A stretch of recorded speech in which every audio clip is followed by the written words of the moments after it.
Assalamualaikum warahmatullahi wabarakatuh. Kita bertemu kembali di pertemuan pertama dari mata kuliah Arsitektur dan Organisasi Komputer.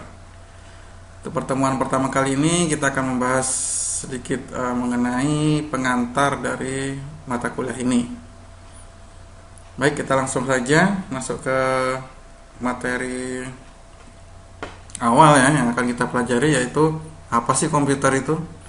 Ya, kira-kira ada teman yang tahu. Mungkin kalau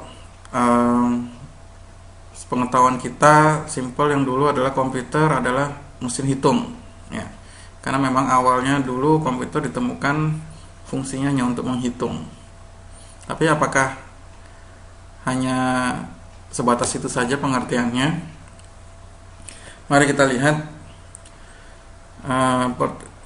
pengertian komputer secara lengkap. Yaitu di sini adalah komputer adalah sebuah mesin hitung elektronik yang secara cepat, ya, bisa menerima informasi masukan digital, ya, kemudian mengolah informasi tersebut menurut seperangkat instruksi, ya, yang tersimpan dalam komputer tersebut. Kemudian setelah selesai bisa menghasilkan keluaran informasi yang dihasilkan setelah diolah. Ya, jadi sini ada komponen masukan, pengolahan, dan kemudian keluaran. Untuk daftar perintah atau instruksi tersebut nanti dinamakan program komputer, dan unit penyimpanannya itu adalah disebut memori. Kita lihat secara simpel, ya. Jadi sini ada aritmetika CPU atau pemroses yang diwakili di dalamnya ada aritmetika dan logika, kemudian ada kontrol, fungsi kontrol. Ada memori, ada masukan dan keluaran. Baik, sekarang kita terkait dengan mata kuliah Arsitektur dan Organisasi Komputer. Apa sih bedanya antara organisasi komputer dengan arsitektur komputer? Ya, kira-kira ada yang tahu, teman-teman? Nah, kita bahas untuk arsitektur komputer.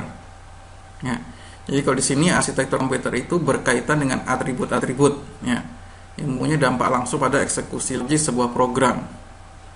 Ya, jadi kalau di sini contohnya aja yang berkaitan dengan set instruksi, ya, teknik pengalamatannya seperti apa, kemudian hitung-hitungan aritmetika yang digunakan seperti apa, mekanisme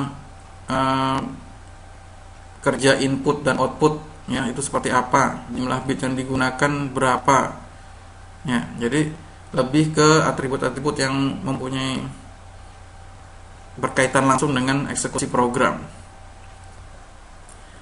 Baik, kita lihat sekarang ada organisasi komputer. Ya. Kalau organisasi komputer, ya, bagian yang terkait dengan unit-unit operasionalnya dan bagaimana interkoneksi antar komponen-komponen penyusunnya, ya, dari sistem komputer tersebut. Kemudian dalam merealisasikan aspek secara arsitekturnya. Contohnya teknologi hardware yang digunakan, ya, jadi menyesuaikan arsitekturnya. Perangkat antarmukanya, teknologi dari memori, ya, sistem memori, dan bagaimana menghandle sinyal-sinyal kontrol. Ya, oke. Sekarang kita lihat lebih jelasnya, ya. Contohnya, apakah suatu komputer perlu memiliki instruksi pengalamatan pada memori? Ya, ya, hal ini adalah merupakan masalah pada arsitekturnya. Ya. Apakah suatu komputer perlu memiliki instruksi pengalamatan? Ya, jadi bagaimana mengatur instruksi pengalamatan pada memori, itu lebih ke masalah arsitektur. Sedangkan contoh kedua adalah apakah instruksi pengalamatan tersebut akan diimplementasikan secara langsung atau melalui mekanisme yang lain seperti cache. Ya, itu adalah masalah di organisasinya, ya. Bagaimana instruksi pengalamatan tadi itu mau diimplementasikan secara apa? Langsung melalui ke memori atau melalui mekanisme ke cache memori dulu baru ke memori. Ya, itu merupakan kajian organisasinya, masalah di organisasinya seperti apa. Oke, ada bayangan lagi? Oke, kita lihat lagi supaya lebih jelas. Pabrik komputer menawarkan sekelompok model-model komputer, ya, yang semuanya memiliki arsitektur yang sama, tapi organisasi yang berbeda. Ya, sehingga model-model yang berbeda akan memiliki harga dan karakteristik kinerja yang berbeda. Oke. semua Intel family x86 itu arsitekturnya sama, tapi nanti kan akan model-modelnya ada yang beda-beda. Ya, ada yang Intel Pentium 1, Pentium 2 dan seterusnya. Demikian juga dengan family-nya IBM System 370. Secara arsitekturnya sama, tetapi nanti akan dikeluarkan model-model yang berbeda. Oke ya, paham? Jadi suatu arsitektur itu dapat bertahan selama bertahun-tahun. Jadi arsitekturnya sama, ya. Kemudian di suatu komputer itu bisa meliputi sejumlah model yang berbeda-beda. Jadi dengan arsitektur yang sama, tapi nanti dia akan mengeluarkan model-model komputer yang berbeda. Ya, dalam hal ini model itu termasuk organisasinya bisa berubah-ubah. Ya, jadi pengorganisasian komponen-komponen komputer di dalamnya bisa berubah-ubah, ya, sesuai modelnya atau sesuai dengan perkembangan teknologinya. Oke ya, kira-kira paham teman-teman ya bedanya arsitektur dengan organisasinya. Ya, jadi kalau IBM System 370 arsitektur ini dia dikenalkan tahun 1970, arsitekturnya tahun 1970. Ya, dari situ keluar beberapa model. Ya, kemudian bisa di-upgrade, ya, bisa semakin mahal, kemudian dengan kecepatan yang semakin cepat, ya, tanpa mempengaruhi original softwarenya, ya, atau secara arsitekturnya. Ya, model-model terbaru terus diperkenalkan, ya, sesuai dengan perkembangan teknologi, tapi arsitekturnya tetap sama. Ya, jadi di sini arsitekturnya sampai saat ini masih tetap sama, ya. Untuk arsitektur IBM System 370 masih dipakai arsitekturnya sampai saat ini, tapi tentu dengan model yang terbaru. Nah, kalau kita lihat ringkasannya, ya, komputer arsitektur itu yang berhubungan dengan programmer. Jadi kalau yang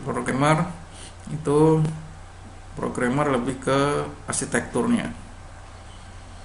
Kemudian contohnya, kalau kita lihat di sini, set instruksi, ya, berapa bit yang digunakan, mekanisme I/O dan sebagainya. Sedangkan untuk computer organization di bawah ini lebih ke bagaimana unit operasinya, bagaimana mengkoneksikan antar semua.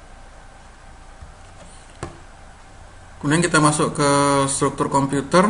Secara struktur, ya, komputer itu ada dibagi menjadi 4, yaitu yang pertama CPU yang berfungsi sebagai pengontrol segala operasi komputer, ya, dan semua pusat pengolahan fungsi-fungsi komputer. CPU bisa kita sebut juga pemroses atau prosesor, ya, sama aja. Kemudian memori utama sebagai tempat penyimpanan. Kemudian ada alat-alat atau device input output, ya, alat-alat input seperti memori, mouse, output, printer, monitor dan sebagainya, itu yang berfungsi memindahkan data ke lingkungan luar atau perangkat lainnya. Nah, sedangkan yang menghubungkan semua dari itu tadi memori, input output dan CPU atau prosesor itu disebut system interconnection, ya, atau sistem bus nanti. Kemudian yang paling krusial, ya, paling menarik, paling kompleks itu adalah CPU, ya, atau prosesor. Struktur CPU bisa dilihat dari gambar ini tadi, ya. Arsitektur control unit, ALU, register, atau internal system bus. Ya, sini ada control unit yang berfungsi untuk mengontrol, namanya kontrol, ya, berfungsi untuk mengontrol semua operasi CPU dan mengontrol komputer secara keseluruhan. Sedangkan ada ALU, Arithmetic and Logic Unit, berfungsi untuk membentuk fungsi-fungsi pengolahan data komputer. Kemudian ada register, ada memory register, ya. Teman-teman pernah mendengar ada register memori, itu berfungsi sebagai penyimpan internal bagi CPU. Ya, jadi CPU pun, prosesor pun punya memori internal. Kemudian CPU interconnection yang menghubungkan seluruh bagian-bagian dari CPU tadi.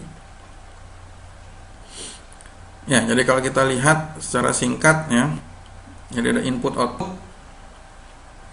ya, kemudian terhubung dengan CPU, ya, ada CPU dan ALU, kemudian ada memori.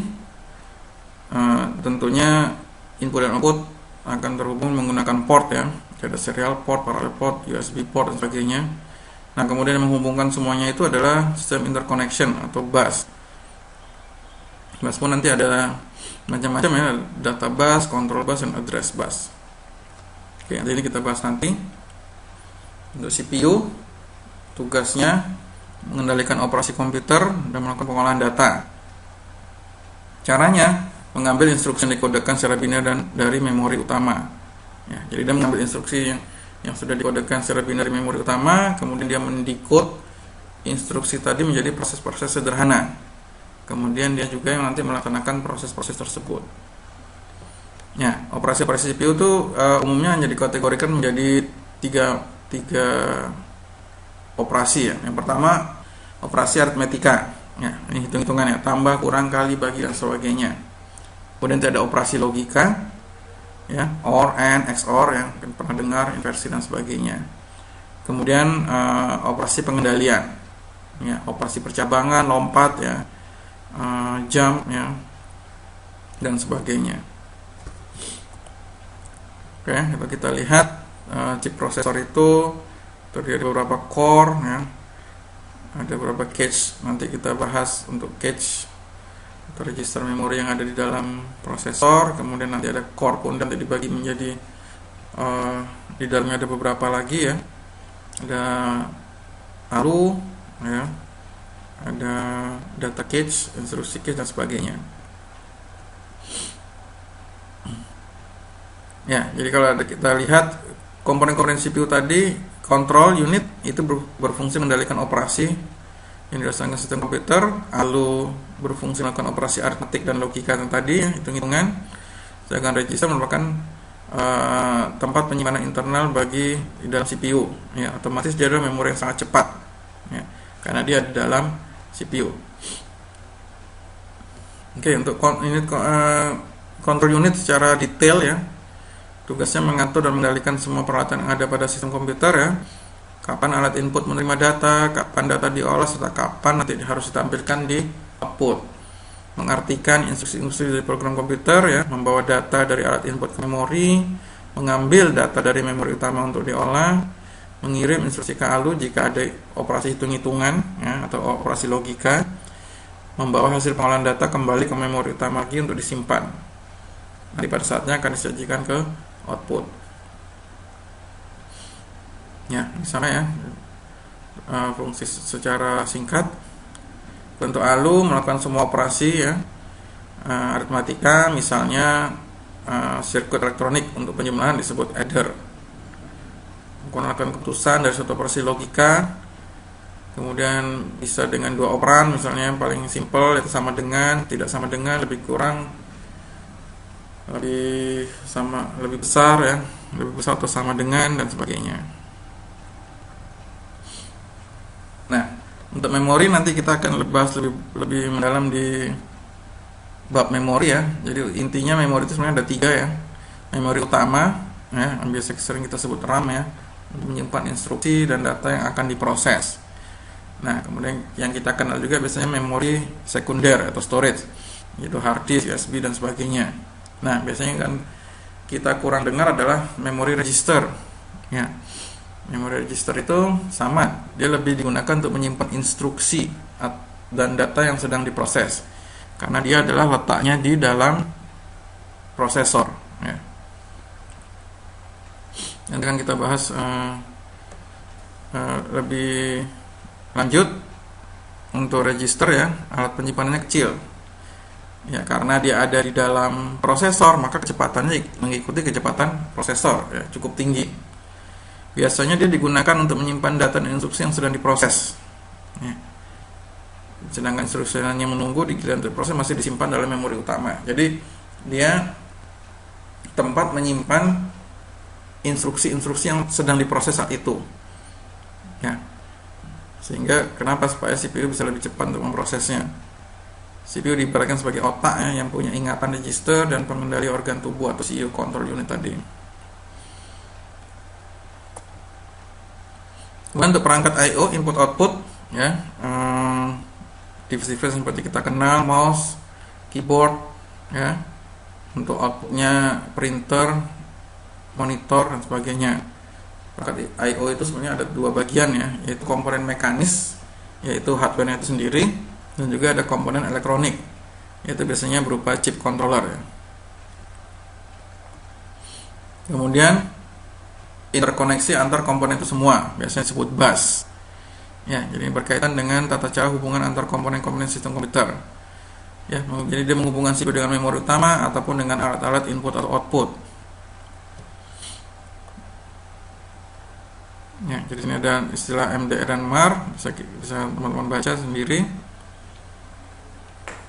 Terus antar CPU dan memori utama dilakukan pada MDR, dan ini dikendalikan dalam CPU dan disebut internal bus. Ya, sedangkan bus yang menghubungkan CPU dengan I/O tidak dilakukan langsung ke I/O, tapi dilakukan melalui I/O port atau DMA controller atau I/O channel. Yang itu disebut nanti external bus.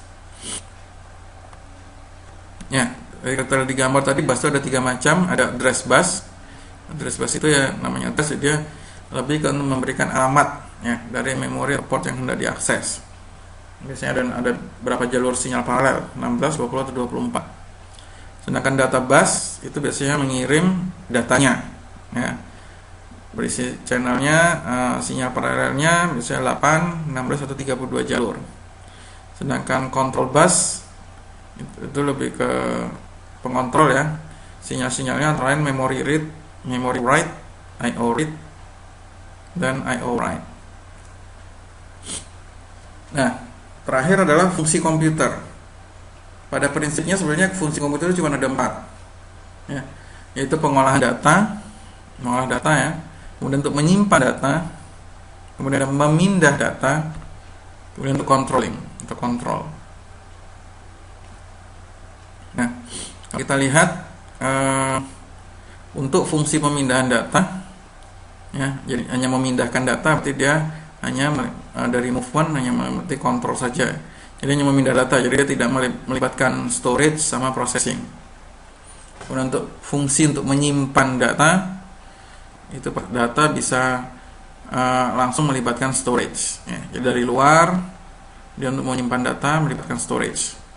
Sedangkan fungsi pengolahan data itu ada 2. Pengolahan data yang berasal dari internal, jadi dari storage diambil, dikontrol, kemudian dikembalikan lagi ke storage ya. Atau fungsi pengolahan data dari storage diproses, kemudian dikirim keluar ya. Oke ya, kira-kira itu untuk fungsi komputer.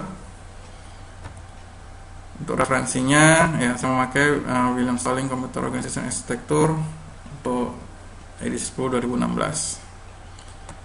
Baik, saya itu untuk perkenalan pertemuan pertama hari ini mengenai komputer ya.